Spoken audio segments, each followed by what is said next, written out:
Բարև ձեզ սիրելի հետևորդներ, ես ուրախ եմ ողջունել ձեզ Anti-Fake YouTube-յան ալիքի Astromix հաղորդաշարի շրջանակներում եւ այսօր մեր երկրորդ հաղորդումն է Astromix-ի։ Դուք շատ դրական արձագանքեցիք առաջին հաղորդումից հետո, այնպես որ կարծում եմ շարունակական եւ շատ հետաքրքիր եթերներ ենք ունենալու այսուհետեւ ամիսը 2 անգամ։ Սիրելի բարեկամներ, անպայման բաժանորդագրվեք Anti-Fake YouTube-յան ալիքին եւ նաեւ բաժանորդագրվեք իմ YouTube-յան էջերին եւ Facebook-յան էջին։ Բոլոր կոնտակտային տվյալները այս վիդեոյի տակ նկարագրության մեջ են։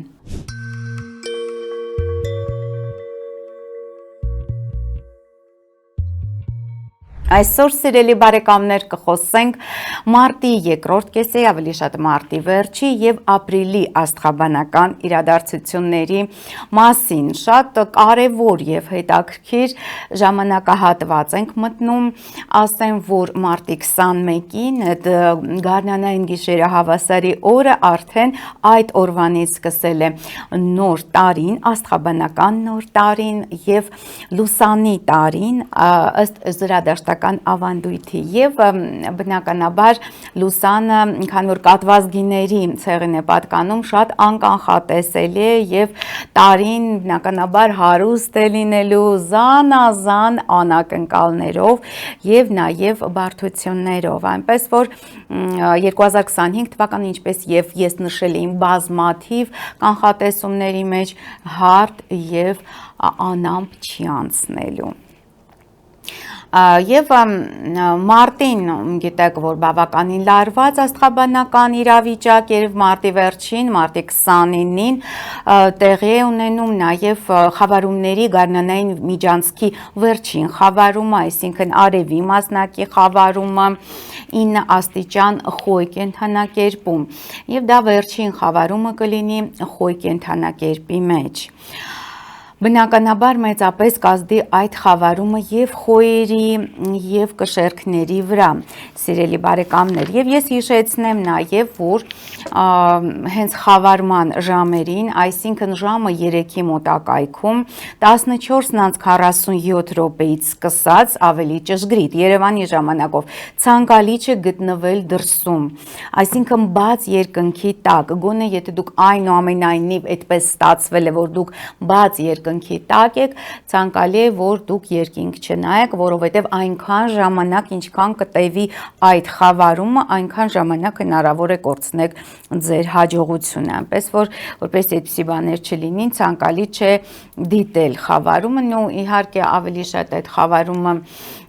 հյուսիսային հարթություններում կդիտարկվի, բայց այնուամենայնիվ ձեր ապահովության համար խորհուրդ չեմ տալիս դիտել երկինքը Երևանի ժամանակով ժամ 14:47 րոպեից սկսած։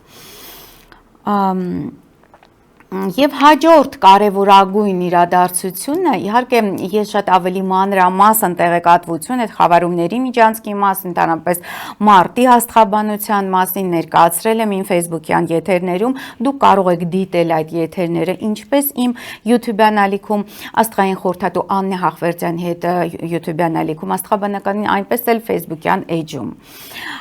Բայց այժմ ներկայացնեմ նաև մարտ ամսվա վերջին կարևորագույն աստղաբանական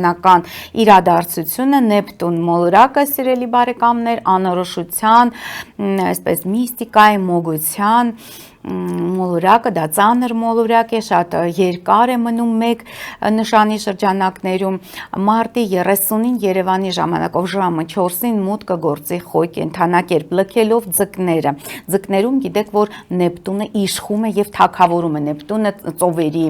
արքան է եւ բնականաբար ձկներում է նրա այսպես թագավորության իշխանության վայրը եւ այստեղից նա տեղափոխվում է խոյ, սա բացառիկ իրադարձություն է, 164 տարին մեկ անգամ է Նեպտունը հատում գարնանային գիշերը հավասարի կետ, այսինքն խոյի 0 աստիճան, այնպես որ շատ իրոք պատմական զարգացումներ են սպասվում, շատ մեծ փոփոխություններ են մեզ սպասվում այս տարվա ընթացքում։ Իհարկե մշտապես Նեպտունը մուտք կգործի խոյ մի հատ մյուս տարի 2024 թվականին, բայց այնուամենայնիվ արդեն իսկ զգացվելու են այդ փոփոխությունները, այսպես ասած նախերգանք, այդ փոփոխությունների քամիները սկսելու են իրենց զգացնել տալը։ Իմ հետազոտությունը ցույց է տալիս, որ Նեպտունի տարանցումը հենց խոյ կենդանակերպով մեծագույն ազդեցություն է ունենում Ռուսաստանի վրա։ Եվ ասեմ, որ նախորդ անգամ նաև Ամերիկայի վրա, այսինքն Ամերիկայի Միացյալ Նահանգների վրա, նախորդ անգամ 1862 թվականին էր Նեպտունը հայտնվել խոյ կենդանակերպում եւ գիտեք, որ նախ այդ ժամանակ տեղեր ունենում ուրեմն քաղաքացիական պատերազմ ԱՄՆ-ում, իսկ Ռուսաստանում այսպես չեղարկվեց այդ իրավունքը, հա, գյուղացիների նկատմամբ, այդ իրավունքը, սեփականատիրական իրավունքը, крепостное право, դա չեղարկվեց 1861 թվականին։ Ես պետք է ասեմ, որ շատ հետաքրքրական է, որ 1870 թվականին ծնվել է Վլադիմիր Լենինը, որը համաշխարհային հեղափոխության ճանաչված այսպես հեղինակություն էր եւ պարագլուխը երկար տարիների ընթացքում։ Եվ նույնպես իրեն մոտ Նեպտունը սև լուսնի հետ գտնվում էր խոյ կենդանակերպում եւ դա խորհրդանշում էր կեղծ գաղափարախոսություն, այդ բոլորի հավասարությունը, հա, այդ բոլշևիզմի գաղափարախոսությունը, որը գերեց ամբողջ աշխարհը։ Նույնպես 1699 թվականին նույնպես Նեպտունը գտնվում էր ուրեմն խոյ կենդանակերպում, դա Պետրոս առաջինի գործունեության շրջանն էր եւ նաեւ պետք է ասել, որ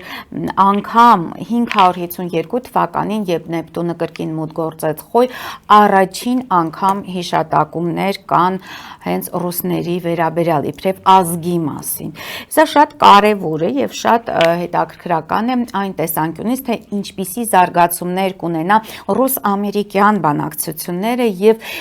արդյոք Նեպտունի մուտքով խոյ կենդանակերպ կավարտվի ռուս-ուկրաինական պատերազմը։ Ես կարծում եմ, որ շատ կարևոր որոշումներ է կայացվելու այդ երկու գերտերությունների կողմից, ղեկավարների կողմից, երկու ատոմային պետությունների կողմից եւ ըստ էության ի օգուտ Ռուսաստանի են լինելու այդ որոշումների։ Իհարկե ես չեմ կարծում, որ պատերազմը 1 ամսվա կամ 2 ամսվա ընթացքում կանգառնի, բայց այնուամենայնիվ զարգացումները տանելու են ի օգուտ Ռուսաստանի, քանի որ նշեցինք, որ Նեպտունը մուտք է գործել խոյ, իսկ խոյ կենդանակերպում Նեպտունը մեծ փոփոխություններ, այսպես ասեմ, բերում Ռուսաստանի համար։ Այնպես որ մեծագույն փոփոխություններ են սպասվում հենց Ռուսաստանում այս տարվա հենց մարտի 30-ից սկսած, որտեղ Նեպտունը ասացինք, որ մեծ ազդեցություն է թողնում այդ պետության ճակատագրի վրա, մեծ փոփոխություններ է առաջացնում այնտեղ։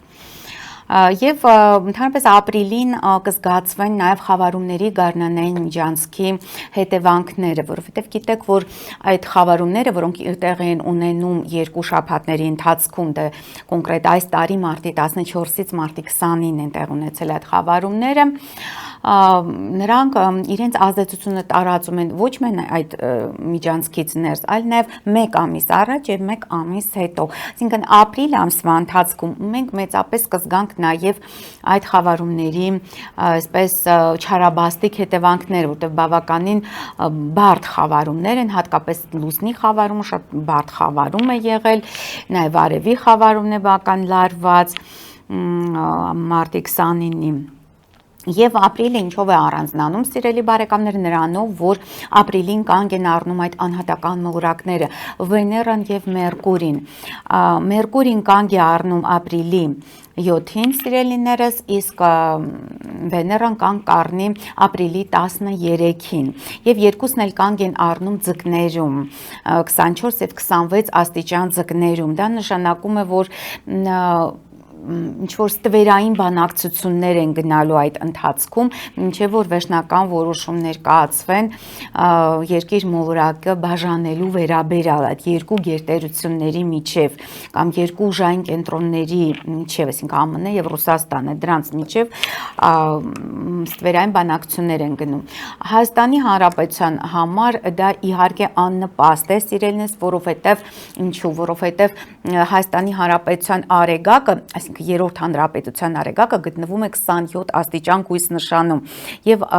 իհարկե այդ բոլոր կույտը, որը այժմ ապրիլի ընթացքում գտնվելու է ձկներում, հատկապես ապրիլի սկզբին, հա, անցնելու է ձկներով եւ Մերկուրին եւ Վեներան, նաեւ Սատուրնը շարունակում գտնվել ձկներում, իհարկե այդ դիմակայությունը Հայաստանի Հանրապետության արեգակին մեծ ճգնաժամ է առաջացնելու իշխող խմբակցության մեջ եւ ընդհանրապես իշխանությունների եւ ժողովրդի դիմակայությունը հասնելու է գագաթնակետին։ Ես կարծում եմ դա կապված կլինի Գյումրու ընտրությունների հետ եւ շատ բարձր է հավանականությունը նաեւ յետընտրական զարգացումների այս տեսանկյունից։ Այնուհետև նախ ապրիլի 16-ից Մերկուրին, կապեվեր հաղորդակցության մոլորակ Մերկուրին մուտք է գործում խույ, միանալով Նեպտունի հետ, ակտիվացնելով զանազան արդեն այդ պայմանագրեր, պայմանավորվածություններ, նոր հնարավոր ինչ-որ եթե դուք նոր ծրագրեր ունեք, նոր բիզնես եւ այլն, դա ապրիլի 16-ից հետո ավելի բարենպաստ է, որովհետեւ խույը դա կենդանակերպի առաջին նշանն է եւ բնականաբար այն էներգիան, այն ավյունը, որը կհաղորդի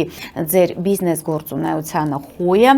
կնպաստի արագ զարգացման այդ բոլոր նախատեսվող ձեր ծրագրերին։ Եվ Վեներան, ասացինք, որ նա կանգ առավ ապրիլի 13-ին, ապրիլի 13-ին տեղի կունենա նաև ապրիլյան լիալուսինը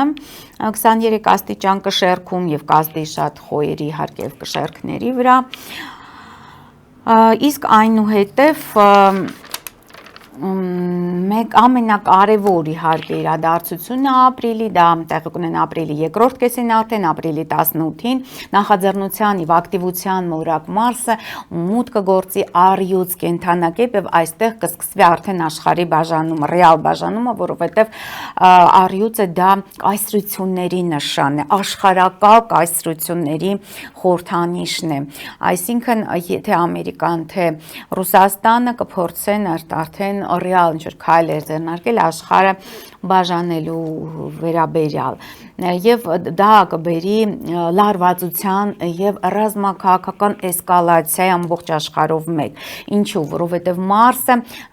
ապրիլի 18-ից հետո սկսելու է դիմակայել ավերիչ Պլուտոն մոլորակին, ռազմի մոլորակները, երկու ռազմի մոլորակներ եւ Պլուտոնը եւ Մարսը դրանք ռազմի մոլորակներ են, կսկսեն դիմակայել եւ այդ դիմակայությունը իր գագաթնակետին կհասնի ապրիլի 27-ին եւ տեղի կունենա ապրիլյան նորալուսինը 9 աստիճան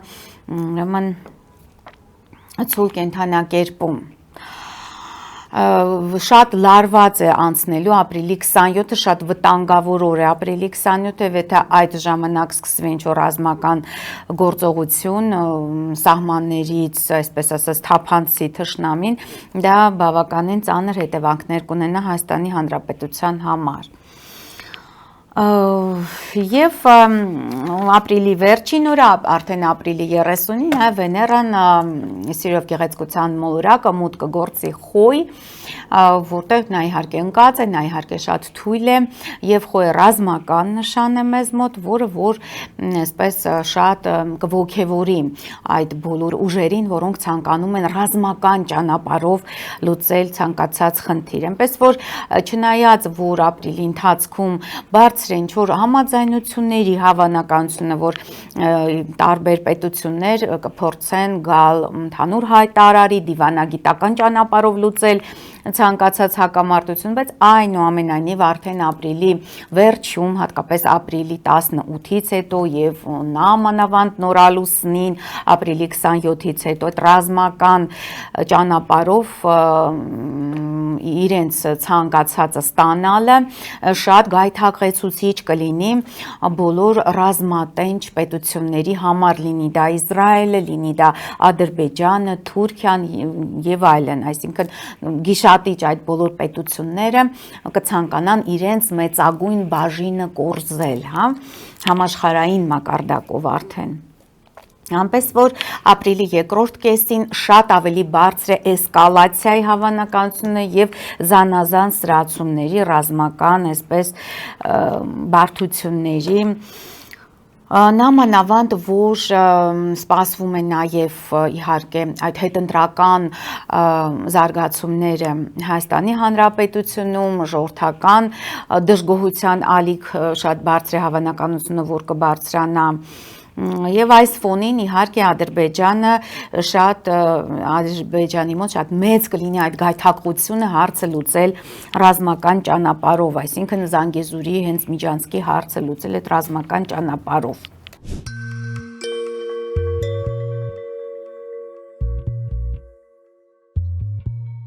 Այժմ մի փոքր ներկայացնեմ սիրելի բարեկամներ նաև ինչ է սպասվում կենդանակերպերին 25 թվականի ապրիլին պետք է ասել որ հատկապես մեծ փոփոխություններ են սպասվում խոյ կենդանակերպին բավականին բարդ ամիս է խոյը խոյերի համար ապրիլը իրենց ամիսն է իրենց ծննդյան օրերն են նշում ապրիլի ընթացքում բայց բավականին բարդ է ապրիլը խոյերի համար բարդ է նաև անցնելու ցու կենդանակերպի համար եթե խոյերի համար ապրիլի երկրորդ կեսը առավելապես բարենպաստ ապա ցուլերի համար բավականին բարդ եւ ծանր է ու մի փոքր կհետևանա իհարկե ապրիլի 19-ից հետո երբ արեգակը մուտք կգործի արդեն ցու կենդանակերպ Շատ բարենպաստ է ապրիլ ամիսը երկվորյակների համար, նաև խեցգետինների համար, հատկապես գործնական եւ ֆինանսական տեսանկյունից ապրիլը խեցգետինների համար խիստ բարենպաստ է, բարդ է բարեխառն է առյուծների համար, բարդ է նաև կույս կենդանակերպի տակ ծնվածների համար, որովհետեւ ասացինք որ ապրիլի ընթացքում այնուամենայնիվ դեռևս շարունակվելու են այդ հակադրությունները,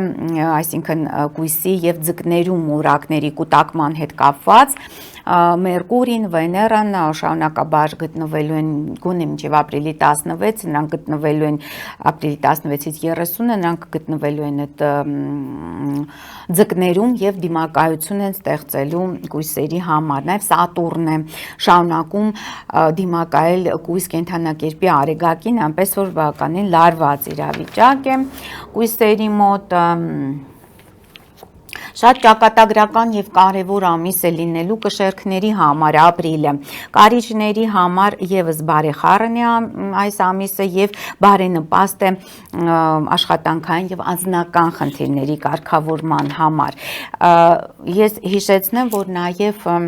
արդեն մարտի 27-ից Սև լուսին այդ ամբողջ զոդիակի գայթակղիչ սատանան մուտք է գործել Կարիճ եւ այնտեղ կմնա մինչեւ տարվա վերջ, այսինքն մինչեւ դեկտեմբերի 20-ը։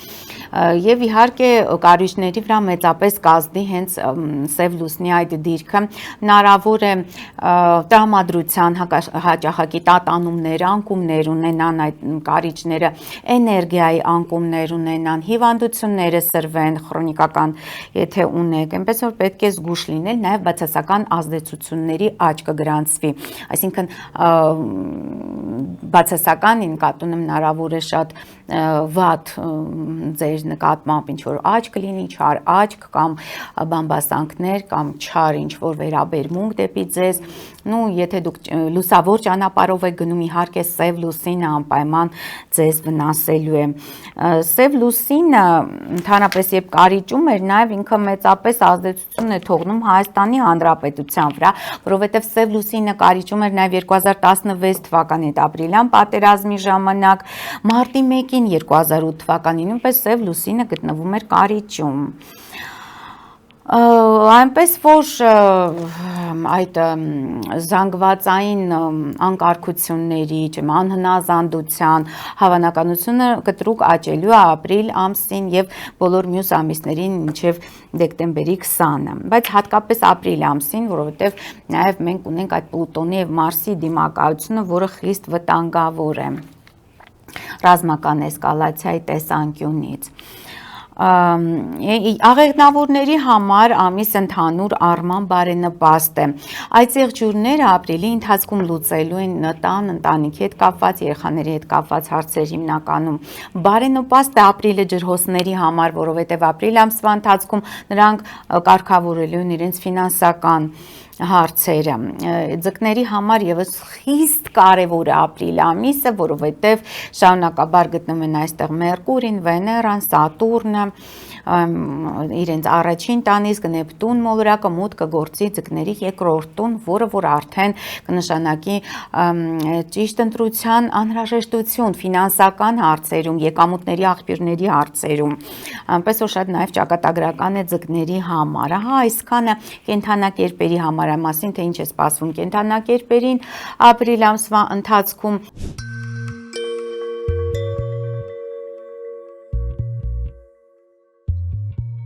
Նախորդ հաղորդումից հետո դուք հղումներում, այդպես այդ մեկնաբանություններում բազմաթիվ հարցեր եք գրել, շատերդ հարցնում եք Նիկոլ Փաշինյանի վերաբերյալ, նրա ապագայի, նրա ճակատագրի հետ կապված։ Ես պետք է ասեմ, որ իհարկե բազմիցս անդրադարձել եմ այդ խնդրին, դուք կարող եք նաև այս վիդեոյի նկարագրության մեջ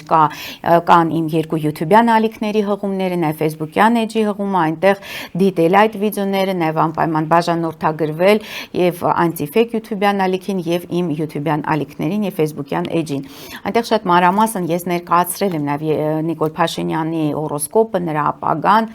բայց պետք է ասել, որ ըստ զրադաշտական այդ տարիների, տոտեմական տարիների նկարագրի, Նիկոլ Փաշինյանը, քան որ նա ծնվել 1975 թվականին, նա սարդ տոտեմի ազդեցության տակ է գտնվում, սովորաբար այնտեղ այդ կենդանակերպ, այսինքն այդ տոտեմը ունի եւ դրական եւ բացասական, այսպես ասած, հատկություններ, դրական տոտեմ եւ բացասական անտիտոտեմ։ Եվ այդ դրականը սարդը գիտեք, որ սերտորեն կապված է հնագույն ժամանակներից, կապված է եղել արեգակնային հավատալիքների հետ, այսինքն արևի պաշտամունքի հետ, չգիտեմ, արեգակնային հերոսների հետ եւ այլն։ Այսինքն սարդ կենդանակերպի տակ ծնված մարդիկ, նրանք առաջատար են, նրանք ստեղծում են միություններ, մարդկանց միավորում են դրական լուսավոր գաղափարների շուրջ։ Բայց եթե անտիտոտեմ, այսինքն եթե մարդը շարժվում է մութ ճանապարհով, այսինքն եթե նա արդեն դավանում է սատանային եւ ծախում է իր հոգին սատանային, բնականաբար մտնում է այդ անտիտոտեմների դաշտը, իսկ սարդ անտիտոտեմը դա շատ անհարգալից, շատ լպիրշ վերաբերմունք է, կամահրական վերաբերմունք է իր միջավայրի նկատմամբ, ցուցաբերում այդ մարդը նաև սրբապիղծ է, շատ մեծ հակվածություն սեր ունի հուշարձաններ պղծելու, սրբավայրեր պղծելու եւ նաև նա ոչնչացնում է այլ մարդկանց կողմից ստեղծված միությունները եւ միավորումները։ Դե պետությունը, սիրելիներս, նույնպես մարդկային միավորում է, որը հիմնված է իհարկե պատմամշակութային, լեզվական եւ այլ ընդհանրությունների վրա։ Եվ ահա Նիկոլ Փաշինյանը փաստորեն լինելով, դավանելով այդ անտիտոտեմը սարդի, նա այդ բոլոր հատկությունները դրսևորում է լավագույնս, նաև վերջերս դրսևորեց եւ հրաժարվեց Արցախյան շարժումից եւ ընդհանրապես առաջ է քաշում այդ իրական Հայաստանի գաղափարը, որը որ իհարկե որևիցե առնչություն չունի իրականության հետ, պատմական իրականության հետ, որևիցե ընդհանրություններ չկան։ Իհարկե սարդերին այս տարի բարդ ճակատագիր է սպասվում, նրանք մեծ ցնցումներ են ապրելու, նյարդային ցնցումներ են ապրելու, ստրեսներ են ապրելու, նաև կապված անձնական խնդիրների հետ, ինչ որ լուրջ անձնական խնդիրներ է ունենալու, այդ թվում նաև դրա հետ կապված, նրանց ցանկալի չէ շփվել եւ ակտիվ համագործակցել ինչ որ անծանոթ մարդկանց հետ այս տարի, միայն վնաս կկրեն սարդերը։ Եվ այդ տեսանկյունից իհարկե արդեն մենք տեսնում ենք այդ նյարդային լարվածությունը Նիկոլ Փաշինյանի մոտ դրսևորվում է տարվա ընթացքում, իհարկե դա գնալով միայն խորանալու է եւ այսպես որևիցե դրական զարգացում նրա ճակատագրում եւ ես չեմ սպասում նամանավանդ որ հուլիսի 7-ից հետո Ուրան մոլորակը անկանխատեսելի փոփոխությունների մոլորակը, հեղափոխական ցնցումների մոլորակը մուտք կգործի երկվորյակ, այսինքն Նիկոլ Փաշինյանի արևային նշանը։ իսկ Յուպիտերը մեծարչանկության մոլորակը լքելու է այդ նշանը, այսինքն արդեն զրկվելու է վարչապետը ինչ որ կարևոր ուժային կենտրոնների հովանավորչությունից, արդեն այդ դրական ազդեցությունից նա զրկվելու է։ Այդ իսկ պատճառով հնարավոր է արդեն լրջագույն խնդիրներ ունենան, նամանավանդ որ ասացինք, որ եւ ապրիլին եւ մայիսին չարաբաստիկ Սատուրն մոլորակը, սահմանափակումների մոլորակը, խնդիրների մոլորակը, վտանգի մոլորակը դիմակայում է Հայաստանի Հանրապետության արեգակին, որը խորհրդանշում է իշխանությունը։